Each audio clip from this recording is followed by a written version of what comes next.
I feel like I was making maybe like $1,000 to $2,000 a month before meeting my manager. And I remember the first month having a manager making like $60,000. Wow.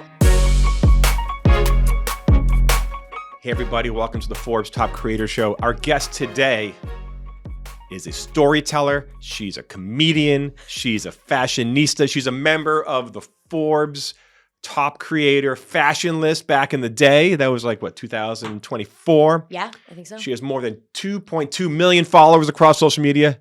Everybody, Ken Eurich. Oh my God, I always love an introduction like that. It makes me feel a lot bigger than I actually am. It makes me feel a lot cooler. It's good. For me, it's the hardest part. Like I can't like read, like I like to do it spontaneous. I hate like reading off things. No, you ate that right off the bat. That was great. Yeah. That was awesome. Yeah. Well, Ken, thanks for joining us. I'm so excited to be here. Thank you for having me. You're coming in from Austin. Yes, Austin, Texas. Here in New York. Here in New York. I love the city. What's your favorite thing to do in New York? Sit in my hotel room, actually. So you love the city, but you love looking at the city from I love looking the at the city from like my safe place in the hotel room, but I also like a little walk, like a stroll. There's something kind of about the ambiance, even though in the summertime it can be like a little questionable. Yeah. The smells and everything. Yeah, but it gets hot. It's still a vibe, you know, from someone who doesn't live here, I'm like, I take it all in. Yeah, there's a hot garbage smell. What's like the one thing you want to eat when you first land in New York? Is there like Italian food. Any kind of Italian food. I feel like that's the one thing I'm like really missing in Austin is great Italian food. Yeah, you have the barbecue, you have the Tex-Mex, but not Italian. All right, that works. Ken, thanks for joining us today. Let's start at the beginning. I know you kind of burst onto the scene 2020 during COVID lockdown. Yeah. Tell me a little bit about how you got started as a creator. I think if I'm being honest, it was so random. I think I kind of started watching TikToks. I've always been like very online, very digital, big into YouTube. And I kind of had started in 2019 slowly getting into watching TikToks. And at the time, TikTok was seen as still like a very cringy thing to be getting yourself into. And I kind of was dabbling a little bit with some like lip syncing videos because that's mostly what the app was made of at the time. Yes, earlier. How old were you then? 19. 19. I was okay, 19. Cool. And I was trying the lip sync thing out. It really wasn't working for me. And slowly I kind of started putting myself out there like more and more. And it kind of started with me like emptying my camera roll, like using TikTok kind of as a tool to get rid of like videos in my camera roll that I didn't really want taking up space. And a couple of them did really well. And I slowly just started using it as kind of like a journal. That's always what I tell people. Like I started using TikTok as my open journal to the world. And it kind of started, it really started to take off. Give me an example of like what sort of videos would you post? As you said, you kind of just like dumped it on TikTok. I love it how so many people think of social media like, oh, this is curating, this has to be perfect. And you're like, I'm just going to throw any random stuff on. That's kind of what it was. I was just like, oh, I have these random videos. Like some of the videos were like of me and my friends or like my ex-boyfriend like picking me up and me kick, like really silly videos that kind of got traction at first. And then I think slowly I started to show my personality. Like when I would get like hate comments and stuff like that, I think that was really good material for me to work off of. And I could kind of be funny. And yeah, I think that's kind of where I really started to get into it was I think like the hate comments is kind of what kind of triggered it, or like story times. Okay. I would give story times about things going on in my life, usually a little too many details. And we've kind of reeled back on that. But the early days were a lot of oversharing for sure. Your videos are high energy, passionate, not emotional, but you know, you're not holding anything back. Like very in the moment. A lot of it was very like impulsive posting, not thinking twice about anything. Is that how you are in real life, or you kind of put on a character when you're posting or early on? I always tell people it's kind of hard because it's fully me. Like who you see online is definitely me, but it's also like usually the most like energetic version of myself, me when I'm fired up, me when I have an idea, that it very much is like everyone who always meets me, I was like, oh, like people that meet me out at the bars or out on the streets are always like, oh, you're the same person you are in social media. And I think that's like the biggest compliment ever because it's true. But I think once you really start to get to know me, you're like, well, wait, like she can shut up actually. Like she can be quiet for 5 minutes. Like I think that's not really the vibe that I give over social media all the time, that I can like sit in silence, but I do like to sit in silence. That's fine. We'll do 5 minutes of silence now. Just okay, we'll take 5 minutes and then we'll continue. We'll just stare at the cameras. Now tell me, so it started taking off a little bit, you started getting attention, you started getting some hate. And responding. Tell me about how this started taking off, and was there one piece of content that you created that made all the difference? I think there were a couple of videos that gained a little bit of traction, and then after that, there's definitely like videos when I think back to my early days that kind of made me who I am or kind of started everything. And specifically, like I responded back to a hate comment one time, and I remember that video response is what really got me like a huge jump in followers. Like I remember gaining like 50,000 followers in a 24-hour time period. I feel like that doesn't really happen nowadays as much, but early on TikTok, it was a completely different ball game. And yeah, I definitely had some videos where I think I kind of hold responsible for like the beginning of my career. What were you doing when you were posting these? Were you in school? Were you working? Were you figuring stuff out? So it was right during COVID. Everyone had kind of come home from college. I was at community college. So for me, Okay. I think that was— And you grew up in you in Pennsylvania? Yes, Or grew up in Pennsylvania, Okay. like very rural, like outside of Pittsburgh, middle of nowhere. And I didn't really have Good. much— You're not an Eagles fan, right? No. Okay. I'm a Steelers fan, but like also All I'm not right, really thanks. watching the Thank football goodness. games. So I'm Okay. always like, okay, I'm a Steelers fan because I'm from Pittsburgh, but like not because Yeah. I'm paying attention. But yeah, I think that— I'm sorry, I lost my train of thought. Sorry. What were you doing? Like when you were posting this, Yeah. were you in school? Were Yeah. you working? Were you in between? Because it was COVID. Everyone was kind of, Yeah. out of joint. So I'd been at community college for like that whole year. That was my freshman year of school. And that summer I was working at a farm. I worked at a farm for like 6 years, a vegetable farm. Okay. So that was that's like the exciting stuff that was going on in my life. And it was kind of weird because by the time summer hit and the farm had started up, like my social following was probably building up to like 200,000 followers. And I remember being like kind of going into work with like my head down, hoping nobody would ask me about it. But everyone knew like that was my personality. So nobody was, I feel like, that surprised by it. But it was like kind of an unspoken thing. Wow, from like farmer to Yeah. TikTok fame. Yeah, truly. That's the first I've heard this one. This is I know, great. right? What kind of vegetables? All produce. Like tomatoes were big for us. Corn was big for us. All kinds of things. You like picking them or you like working the stand? They kind of had the boys picking and the girls were like, it was literally like a farm stand essentially. It was like kind of like a concrete building with Okay. like a tin roof. And yeah, we sold vegetables out of there. It's still going today. All right. Shout out to the farm Shout out to stand. the farm.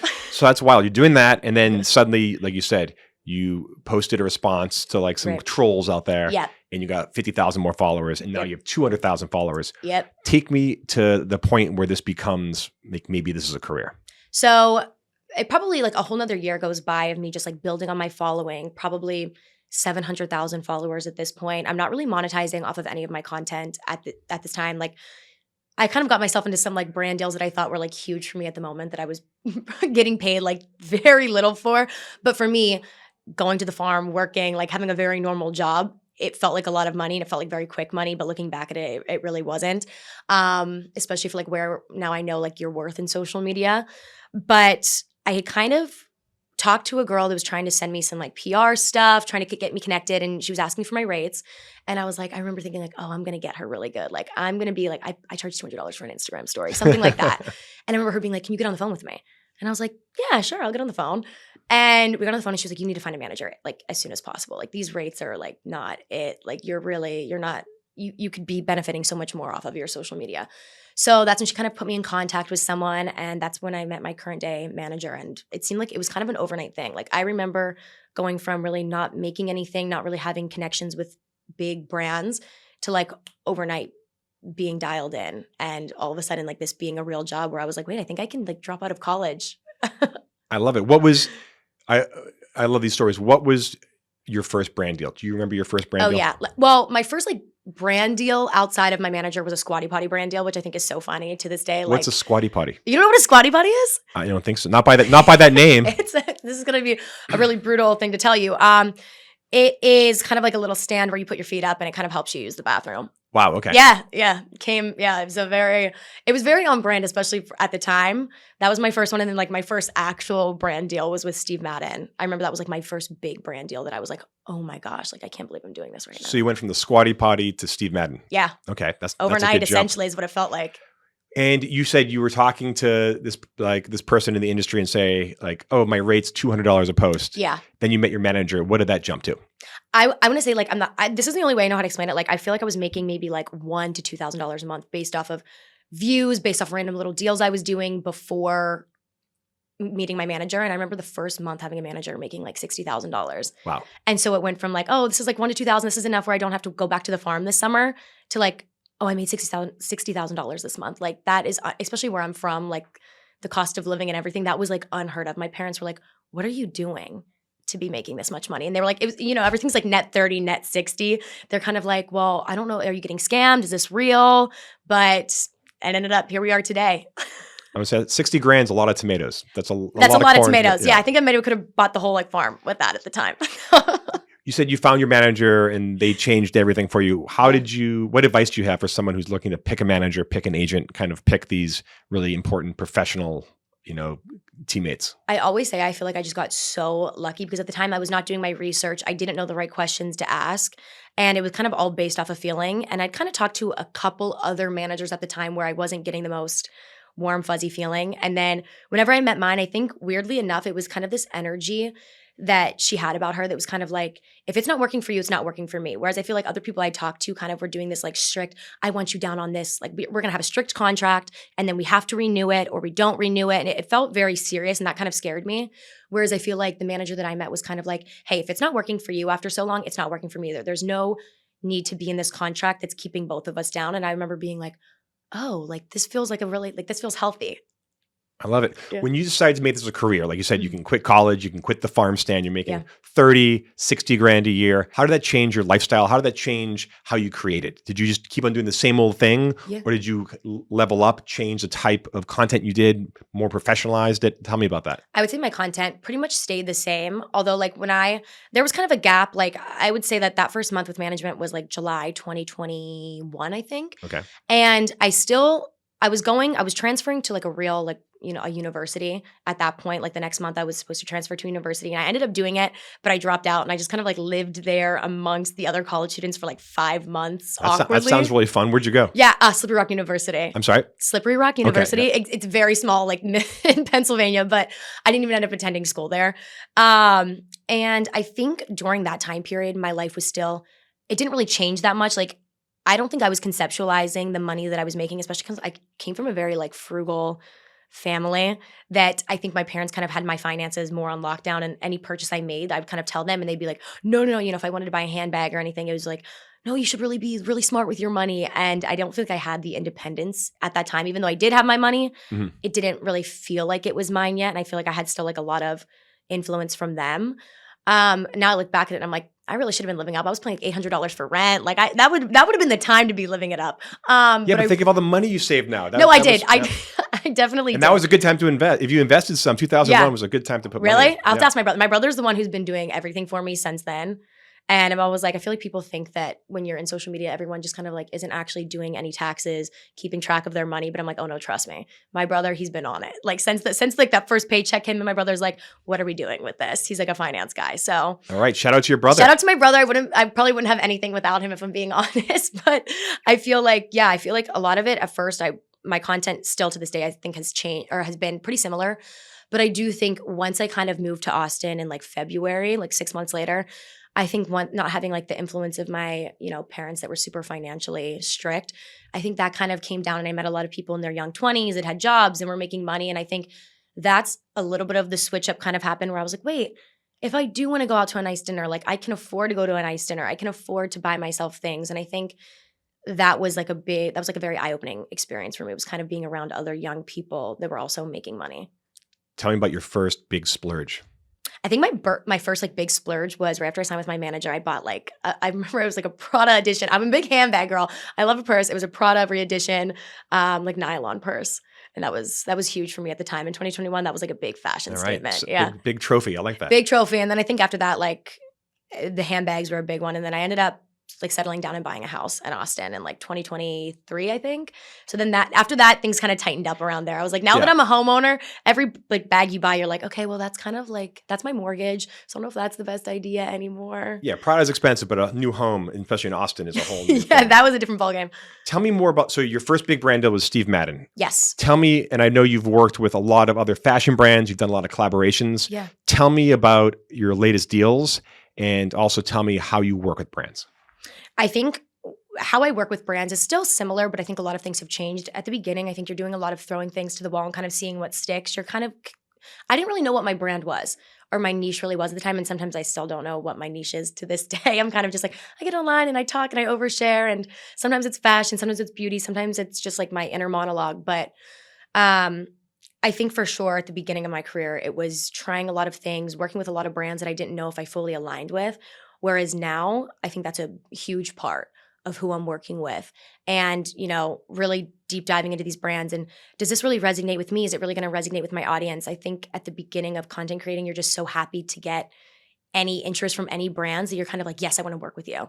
Whereas now it's kind of like there's a lot of power in saying no, I guess is kind of something that I've learned over the years. That's awesome. Tell me about when you do a brand deal and you're posting branded content. Mm-hmm. How do you work with the brand? Do they give you direction? Do you guys do your own thing? Like, what's the best way to interact with your clients? I think now a lot of it's, handed like the hard stuff with my manager. She's dealing with all of that. And then when it kind of gets to me and gets to the point of like, okay, we've kind of negotiated. Here's the idea. I think I'm big on knowing how much freedom I have with that. And I think that all kind of depends on how excited I am to work with a brand or how badly I want to work with a brand.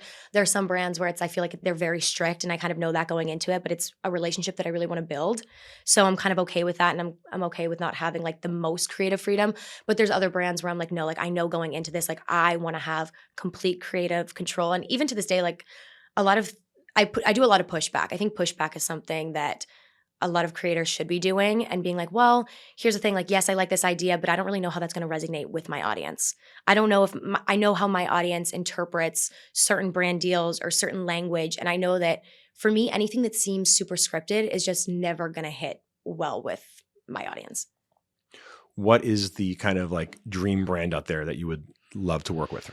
Oh my gosh. Let's put it out there onto the Let's like manifest for a second. I wouldn't say airwaves, but we'll manifest it on the podcast waves. I think for me, there's something right now is like any like luxury watch company. I think I'm all about, I'm kind of entering my watch game. I only have one watch, but I think I'd like to build on that. And I think anything luxury like fashion is super exciting and fun. Although I know it's not really usually paying the bills. I think just kind of being in the same room with those people and being able to be a part of that and growing up somebody who like loves fashion and stuff like that, I think that would be huge for me. All right, the watch game. Take me through like the beginning, like take me through the full cycle of you creating content from like the ideation of the idea to the creation of it to the distribution. I think for me, at least like with my organic content, it's super impulsive. Like sometimes it's me having a conversation with someone and me being like, wait, stop. I need to stop right now. I need to film this video right this second. If I don't get this out of my system right now, it's just not going to hit the same. Like I kind of know, like when I write down ideas, it never comes out the right way. I feel like the videos maybe don't do as well. It's always for me, I've realized like that's my superpower is having a thought and posting it. And sometimes that can be a bad thing because you're not really thinking of, I'm getting a little bit better at knowing how it's going to be perceived. Okay. But I think at the beginning it was just like, no, like take the video, post it. Take the video, post it. Now I kind of take the video and I'm like thinking about it from, it's kind of crazy how your mind does that switch where now you're like, I'm taking a video and I'm watching it and I'm thinking of every perspective this can be taken. But every once in a while there's still like a miss in there and you're like, okay, well, I guess I didn't think about it like that. So it's usually just impromptu and just you have an idea and you want to just kind of share it. Very impromptu. Okay, cool. Do you have like, what's your setup like? Do you have like a filming room in your house? Do you whip out a phone? Do you have it's microphones, cameras? How does this all work? It's like whipping out the phone. For me, I'm always like so lucky that I somehow got in the position that I did because I feel like, especially now, people are so mindful about what they're posting or the content that they're creating, or I want the background to look a certain way. That has never really been my thing, and it's worked for me this far. So I'm happy, and I've never had to give too much thought because I know there's some people out there that are like they really are content creators. They're using cameras, they're using microphones, they're really focused on how it's appearing online. Unfortunately, or fortunately for me, that's just never been the case. I gotcha. And you have your biggest followings on TikTok, yeah, but you have a large following on Instagram, yeah, and YouTube as well. What is your strategy for posting different content on different platforms? I think that's something that I've actually kind of had to be a little more strategic about than most people think. I know for TikTok, I kind of use that as just like my open. That's free range, right? Like I post on TikTok, it's a very personal. I want people to feel very personal. Like I want people to feel like they know me. Like we're having a conversation. And I feel like for Instagram, I kind of wanted to be a little more curated, a little more like brands are looking at it and they're like, oh, okay, like I like her style or her photo dump seems like fun and it's curated. I think that's kind of been the difference for me is kind of the off the wall, unhinged content that makes people feel like they're my best friend versus, okay, it's a little more cool on Instagram, but also like nothing ever to post. I feel like there's kind of this thing right now that's like a curated cool girl vibe is I think how I would describe it, where it's like, oh, I'm having fun. here's like cool pictures or photo dumps of my food, my drinks, what I was doing this week. But it's never, every once in a while we'd do like a, like a G7X photo, but usually it's all like iPhone shot content. Okay. And you called your TikTok unhinged. Yeah, for sure. And you've said you're an oversharer and you almost treat this as a diary. How do you kind of live, or should I say, how do you live your life so transparent online? Like, how do you get your mind around that? I think for me, it's always been something that has come, being myself is something that has always been very natural to me. Whether that's a good thing, whether it's a bad thing, sometimes it's a bad thing, sometimes it's a great thing, that I never really even gave it much thought. I think I didn't give much thought to being myself online until I kind of had started really getting into this space and working with brands and maybe becoming a little more known online. And I think like receiving backlash and realizing that a lot of being yourself online can lead to people kind of having ammunition built up against you, and you're kind of being vulnerable and giving people all of these things to then in return throw back at you. I don't think I realized that until like a year and a half into my career, how like crazy that can be, and kind of then toning down what I viewed as unhinged. I think at the beginning it was raw emotion. I realized really got me somewhere, and it really built a community, which was great. But now it's kind of reeling in and being like, okay, kind of setting boundaries with your audience. And maybe you don't need to know every single little last detail about my life like you once did. How do you mentally deal and professionally deal with backlash and with haters? I think at the beginning of it, it was very like, I'm going to respond back to you. And I thought that maybe that would kind of make the hate comments stop. But I think even to this day, people still sometimes leave hate comments, I think hoping that I give the reaction that I once did. And I mean, I'm not going to say that I don't do it anymore. Sometimes, it gets the best of me for sure. But I think a lot of it is just kind of tuning it out and trying to decide and decipher like, what is real criticism coming from my actual community versus people that probably just never liked me and never were going to like me and kind of want to get under my skin. And I think having discernment with that kind of thing is like major. Gotcha. You've posted a lot about mental health and mental health awareness. Tell me about like your experience there and why you find it important. I think for starters, like don't get me wrong, I definitely grew up in like a very supportive family, but I think my parents are kind of old school when it comes to mental health and the conversation, well, no, you can't really be depressed or you can't really be anxious. You have nothing to be anxious about. And I think I kind of grew up with that mindset.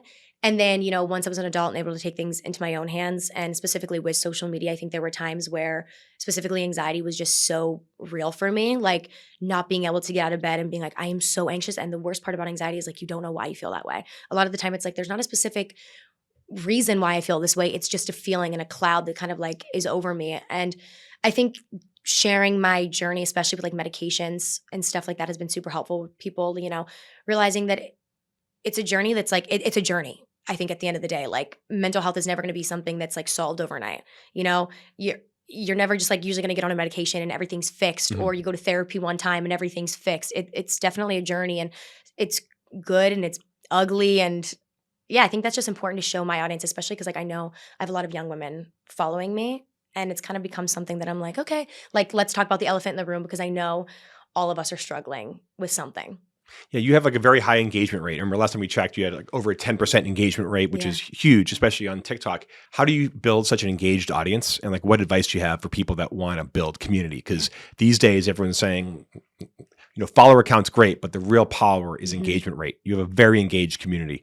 Tell me your secret. Absolutely. I think that's something that's like so underrated, and maybe now people are becoming more aware of that, is engagement's always been something I think that has taken priority, and not even necessarily from like my own understanding. I think having people around me who have been in the industry being like, well, I don't want to get so worried and get in your head about follower count. Like you need to look at the people that are actually engaging with your stuff, because that's what matters. And that's what like a lot of brands are super intrigued by. But with me, I think the early days of really oversharing, and even now I still overshare. I think I've just like toned it down a lot in my mind. But for some people, they're probably watching it being like, can't believe she's sharing this with people, or I can't believe she's being this open, or she's so herself that it's kind of scary. But I think just kind of building also like my audience's trust with like a lot of the brands that I worked with, and kind of learning from my own mistakes that I've kind of made through the process of that, whether it was like working with certain brands and kind of getting burned, and my audience being like, wait, we didn't like that. We don't like you working with this brand. And me being like, okay, noted. I'm not going to work with them anymore. Taking things like that like into account for sure has been important, and just being open in yourself. I know that's so cliche and everyone's like, be yourself. But I think a lot of like, you can feel it. Even like me, when I'm watching content over the phone, sometimes it hurts me because I'm a huge Like I'm a huge content consumer. I always say I'm a content consumer before I'm a content creator. Like I love watching videos. And I think when I'm watching videos and it just doesn't feel like someone's being authentic to themselves, whether it's their style or the way they're speaking, people can tell, and especially with today's like consumers, they're not dumb. People have gotten, I feel like, really smart over the last couple of years and being able to like kind of have a BS radar. And in terms of, working with brands and authenticity, you've done a lot of collaborations, correct? Yeah. Tell me about those and how that how they came to be, but also how you pull them off. Well, I've actually only really like licensed my name one time, and that was with Steve Madden when I kind of created a boot a few years ago. Okay. And that was huge for me. And I feel like that was a partnership that just came so naturally because like my first brand deal really that I ever did, and I feel like was my like kind of step out moment was with Steve Madden. And I feel like that really proved to me like my selling power and the power behind influencing, and kind of made me pull back and realize my worth and that I shouldn't just be like slapping my name on everything that comes around. But as far as collabs, I think you didn't get your own squatty potty, right? No, but I should. Okay, I'm coming for that next. There we go. I'm coming for that next. Goals. That's out. That's my next there, goal, yeah. Right? It'll be a full circle moment. But I think just as far as like the brands that I collab with on an everyday basis, I think now I'm really the last probably year and a half has been really zoning in on like what am I trying to convey to my audience? I think before that it was kind of like, well, I like this product and I use it and yeah, sure, like I'll do it. Why not like make my money while I'm also promoting something that I would use or whatever. But now it's like, okay, I really feel like I have to think like, how is my audience interpreting this? Is this a product that I'm actually using every single day? And is it something that I'm repurchasing myself? And I think that's huge when it comes to like my brand deals and brands that I actually want to work with. When you made your Ken Eurich boot, were you involved in the process? How did that go? Like, cause you're putting your name on it. It's almost like you get your own pair of Michael Jordans, but they're boots instead. Tell me about those. I think there wasn't like, I still had a decent amount of creative freedom with that. I think I kind of like was given the idea, was kind of given like the shape of the boot and was like, let me know what you think. And then from there, I was kind of able to work on the creative process of like the color of the boot and the sole and little intricate details like that, which was super fun and kind of got to make it my own in that way. But also like a lot of like the heavy lifting for sure was still with the brand. Gotcha. And you started on social media when you're 19. Now you're 25, correct? Yeah. What have you learned in that process? Like you're still super young, but also you've been doing this for 6 years, which is big. What advice would you give yourself if you were starting out right now? Oh my gosh. I think that it's never that serious. I think there's so many times just like in your young adult life where it feels like the world's ending kind of like something doesn't go your way and you're like, oh, I'm never going to recover. Or like even I look back at there were times where I was 22 being so stressed out about things that now I look back at 25 and I'm like, oh my gosh, you're a baby. And I'm going to look back when I'm 30 and look at 25 and 27 and be like, it was not that serious. It was never that serious. Like you're going to figure it out, And I think I would just tell myself like, just go with the flow. I think at the time, 19, like going to community college and stuff like that felt like this weird type of like punishment that I didn't even want to be there and I don't want to be doing this thing. And this is all my friends are going to school and I'm a loser for like being at community and all this. And it's like, girl, the best was yet to come. And I feel like you still kind of have to look at your life that way. Even now, like I feel like sometimes it's so easy to look back even like a couple of years ago and be like, oh my gosh, I miss the era of doing this or I miss when I was doing that. But I'm like, the best is yet to come. You kind of have to have that mindset that it's always going to get better and there's always new things to look forward to. What was the toughest episode you've gone through as a creator? I think for me, it was probably like 2023, 2024, I think were really hard years for me because that was like a huge, I feel like transition on my end where it kind of went from like, okay, I'm a girl in my room posting videos in my bedroom, doing my thing. And then it seemed like that's when it really kind of started to like clock to me that like, this is a business, but also kind of aligning like my own personal life with my business. I think that was the years where I was really getting down to like the nitty gritty of trying to find how the two things will work together. Because for so long it was kind of like, well, I just post content and it's just me and it is what it is and it doesn't really affect anybody or anything. And I think those years were like really hard for me to understand that. And also while getting like backlash online, kind of I feel like it always happens overnight where you're maybe not really getting any backlash or like you kind of have some hate comments and you're like, oh yeah, whatever. Whereas like then you're kind of getting to the point where you're big enough that it feels like there's actually a lot of outside noise and then there's people making videos about you. And I think that was kind of during that time period where I'd seen like people making videos about me, good, both bad, but then you read the comments and even if it's a good video, sometimes there's bad comments in the video. And I think being like, I'm like even important enough for people to be talking about like that. I think those years were like really hard for me to like conceptualize. Like in my mind, I'm still this like random girl from Pennsylvania who's just, my day-to-day life is very normal. Like there's times like this week where it's New York Fashion Week and I'm out doing things. But for the most part, like I'm sitting at home in Austin with my pets.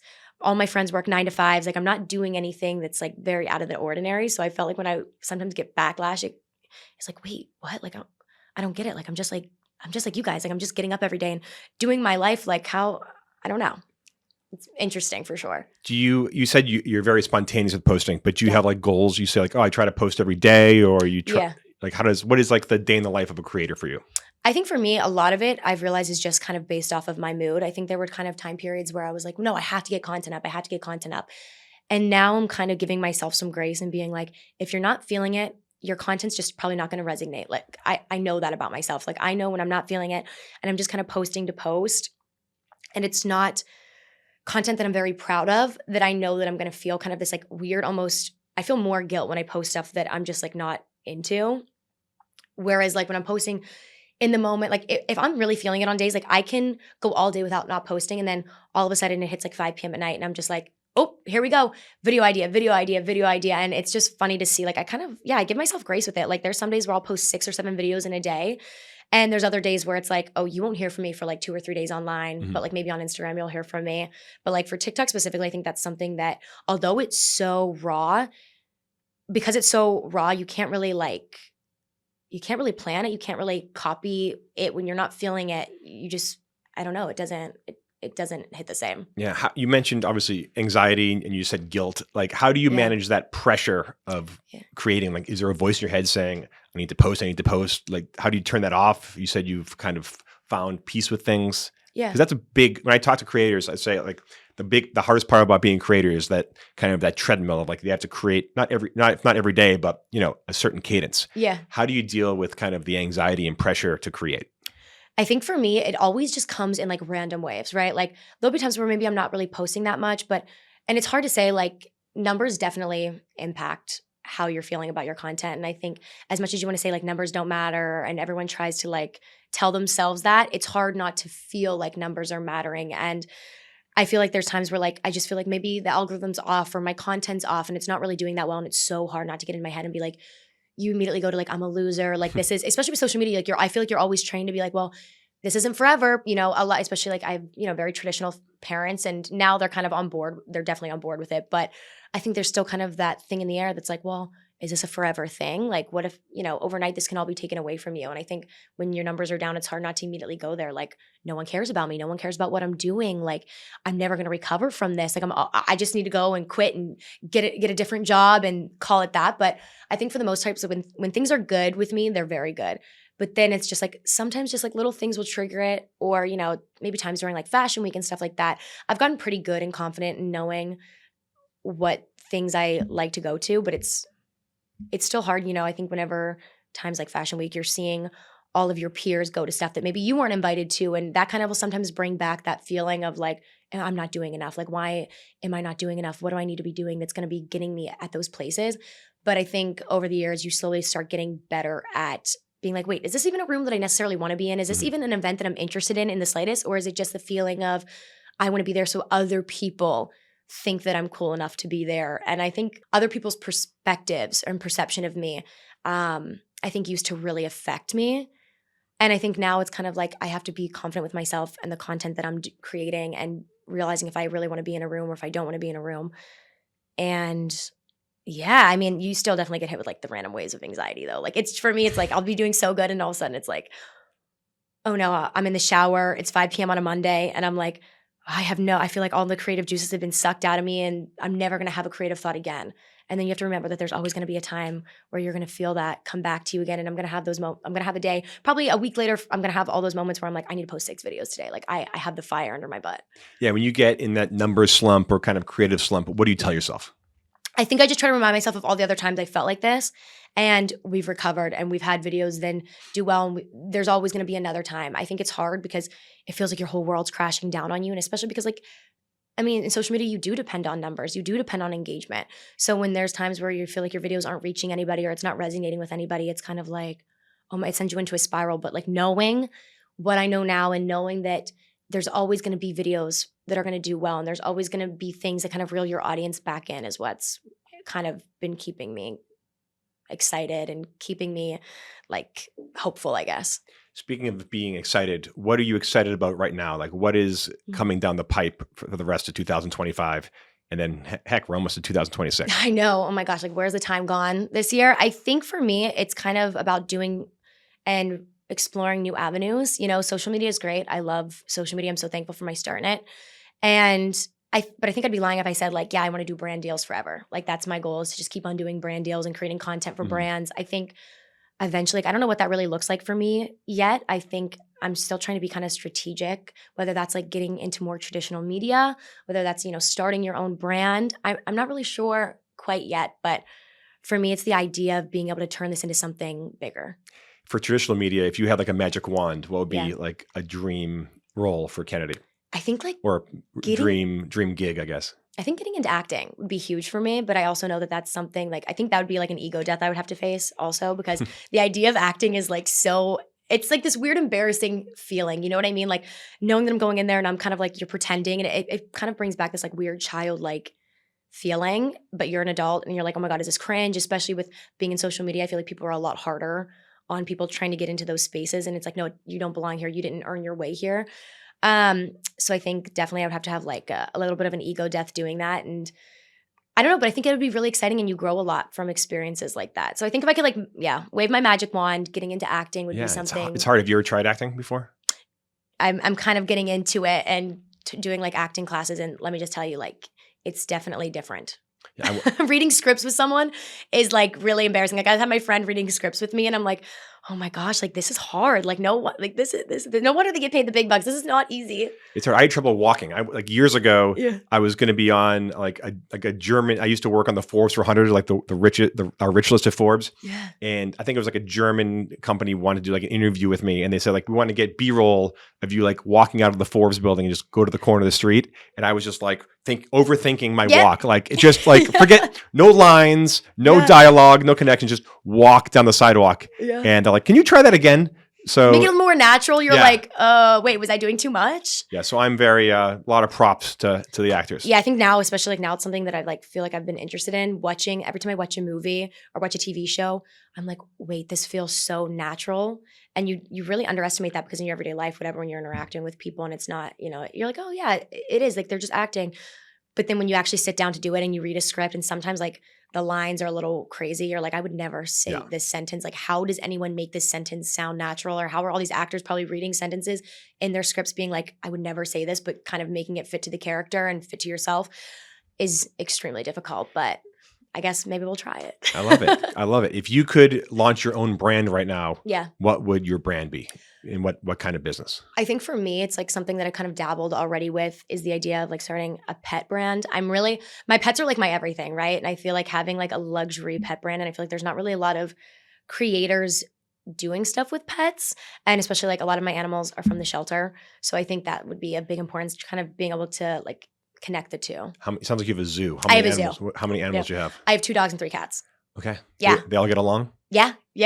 Except for like my one cat's he's a little anxious, and he kind of likes to be away from the rest of them. But usually all of them, like they're very social with each other. And I always say like, I like at nighttime, it kind of feels like Animal Planet when I watch all of them, how they interact, and the cats sniffing the dogs and the dogs eyeing up the cats. It's like, I have like my own little personal TV show. Yeah, you can make your own show. Like that's a brand extension. I like that. Truthfully. What trends are you seeing right now in social media? I think right now we're kind of going back to, I think when I started, like, as far as TikTok goes, you know, it was very much a lip sync app. A lot of people weren't talking. And, you know, then it kind of hit with a lot of people talking, and people were being kind of unhinged and oversharing during an era online. And now I see that we're kind of getting back into like more curated content, I think, which is great, but it's kind of hard for me because that's not always that's not my forte. You know, I'm very like in the moment. I think that kind of goes back to like staying true to yourself, knowing that that's what works for me. I'm just going to keep on doing it. But I definitely see, especially when it comes to like people getting into the space, I guess like new creators, being curated is kind of where I see the trends going.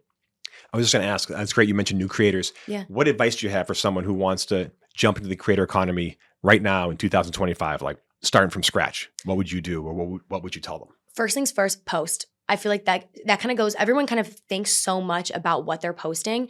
And I'm like, you just need to post. You just need to start posting something, you know, and kind of seeing what sticks. But also I think like if you're someone like me, like, and you're consuming so much content anyways, you kind of in your mind already know the content that you like to watch and the content that resonates with you. And I think taking little bits and pieces of other people's things, obviously not taking people's personalities, not like straight up stealing content, but you know what kind of content you like. If you like watching day in the life and you think that you have something to offer, and I think sometimes even if you don't have something to offer with the day in the life, I think people think I need to have the most exciting life and I'm doing the most exciting things in order to film it. And to be honest with you, my favorite day in the lives are like people going to their 9-to-5s and like, having their salad and doing their salad mix at their desk. You know what I'm talking about? Like there's always like a little salad mix that people are doing.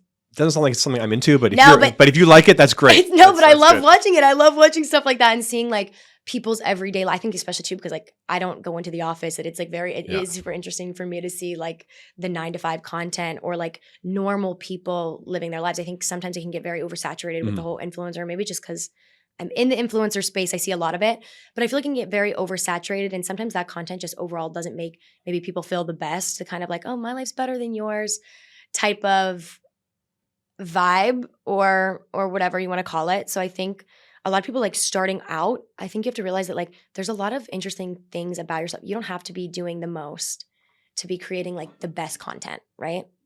I can make salad for the best of them. Yeah, absolutely. I'll start it right now. Absolutely. Like I think that especially in this day and age, I think a lot of people are very conscious of what they're taking in on social media and how certain posts make them feel a certain type of way. And if you're just like posting your life and you're not trying to be something, I think that's really difficult too with today's creators. Is like you're seeing so much content. It's hard not to kind of be like, well, this content does well for other people, so it obviously is going to do well for me, because that's just not the case. In terms of brands working with creators, what are brands doing right and what are brands doing wrong? I think a lot has changed since I started back in 2021 versus now. But I think at the time, brands were still very traditional and kind of not really sure about the idea of influencers, and, they didn't really see the value in them. And especially when it came to like the creative concept, I think a lot of brands were like, no, we want this, this, and this. We kind of want it to be a script. We know, like they were thinking that they were using it very much as a marketing tool, but not in the way that I feel like social media is really great for. Social media is great for very organic usage and like making everything feel very raw. And I think now brands are kind of starting to realize that raw content and being a little more honest and having a little bit less scripted concepts and briefs when it comes down to actually filming the content is huge. And I feel like I've noticed that brands are getting a lot more loose with that type of thing. Before when I first started, I feel like brands were like, no, you need to absolutely mention these 5 things. And it's like, okay, well, these like 5 things are not really things I would say in conversation normally. And I feel like when I'm saying it to the camera, everyone's watching it and is like, I don't even know if I believe you right now, because it sounds like you're, oh, the products, the benefits of this product are XYZ and it's using this oils and this is in it. And it's kind of like, I don't talk like that, especially, if you're like maybe with a health and wellness creator who like that's their whole thing is breaking down, that makes sense for them. But for me, it never makes sense to be going through like usually bullet points of stuff that I normally wouldn't say, where, for me, it's like if I'm loving a product, I'm like, oh, I love this. It takes off my makeup. It works for me. It makes my skin feel great. I don't break out when I use it. Like those are points that are like hitting enough with my audience and resonating enough with my audience. I don't need to like beat a dead horse. Well, this is amazing. Thanks for the time. I want to end with a couple lightning round questions. Is that okay? Yeah, rapid perfect. fire. Before you mentioned that you're a huge consumer of social media videos, who are some of your favorite people to watch, and like who should we be on the lookout for? Oh my gosh. I think right now I think that TikTok has completely changed my like perception of social media. Before, I used to be like, when I would go and watch content creators, it would be on YouTube or longer form content, and I would be searching their name every single day. Whereas now with things like TikTok, I feel like I'm just taking in everything that I see compared to like, and I don't know if that's a unique experience. I don't know if that's what everyone's kind of doing now, but I feel like I don't really check up on people like I used to. It's more so like who's popping up on my feed. And half the time it's not even people with social followings, but there definitely are people that I love. Like there's this girl, Mickey, on TikTok. She is so funny. And she's definitely someone who like every time I see videos, I'm like, this, like you're going to be, I just know, like she has star power for sure. All right. Shout out to Mickey. What is the best thing about being a creator? I think just like the freedom you have with it, like I always say, I pretty much, I don't really do anything. I do a lot, but I do nothing at the same time. Like I have a lot of it's me making up my own schedule. And, sometimes obviously it's like my manager being like, you need to get this done. If you don't get this done today, like, okay, it's going to be bad. But I think having a lot of like just freedom in my schedule to do whatever. And for me, like I said, I'm a big animal girl. Being able to like be at home with my pets is probably the best thing ever for me in my best case scenario. Okay, the flip side, what is the worst part about being a creator? I think just having people in your business, even though this is like, it's like all the consequences of my own actions, right? It's that type of thing. Like I got people so invested in my life that I can't really, you can't really complain about it. But I think for sure, people just probably sometimes not treating you like you actually are viewing your comment section and not treating you like a human being with actual feelings. I think that's probably the worst. Gotcha. As a creator, what is the main thing that people get wrong about you or misunderstand about you? I think just with me, like I have a very fiery personality. And when people are seeing like my very, obviously like my very impromptu videos, I think sometimes rub people the wrong way. And they're like, well, this is intense. This girl's really intense. And although I am an intense person, I always have been like a matter of fact. I say things kind of matter of fact. I think that's for me personally, like my biggest like misunderstanding. And then people think like, oh, I don't know if I can say this, but like, oh, she's a bitch. And it's like, no, I'm really not. Like, I'm actually like I'm really nice when you get to know me, or like when you meet me on the streets, people are always like, oh, you're so sweet. But I feel like sometimes my online personality can be really misinterpreted for like, oh, she's mean. But it's like, no, I just kind of say how I feel, and I don't feel so. I'm kind of unapologetic. She's sweet, everybody. I'm witnessing it right here. She's sweet. I swear. Give me one bold bet about social media in the next year or two. Oh my gosh. Bold bet. Or bold prediction. My bold prediction for social media. I'm going to have to think. This might be my one I have to think about. Yeah, give me a bold prediction about social media. I think I don't want to say like the influencer thing isn't dead. I don't want to say that because that's a very controversial take. I think like influencers will be around. I think this is just kind of the beginning. But I also think with it becoming so attainable and accessible, like everyone now, like when I feel like even a couple years ago, it was kind of like, oh, you're getting involved in this space. Yeah, you could get really lucky and you could make a career off of it. But now I feel like there's just so many ways to do it and work with brands, like even people that are like micro influencers, like people know their worth now, right? Like people have 10K followers and are like, I know to ask for money.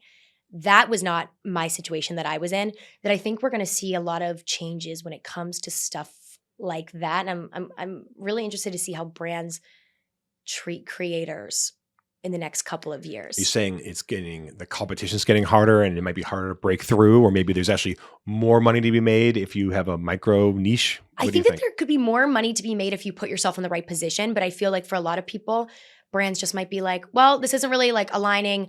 I don't really see the benefit in these people. Like, I'm just not even going to give them a chance. I feel like with so many people on the scene that brands are probably going to be eventually a lot harder on who they're actually creating content with. I feel like we're kind of in this revival right now where like everyone's getting paid and everyone's having fun and it's like social media, it's like a little golden era right now, but I can see it definitely getting hard and overnight brands just like pulling back budget. I don't know if that's true. I hope to God that's not true, but it is a fear that I think lives within me no matter what as a creator.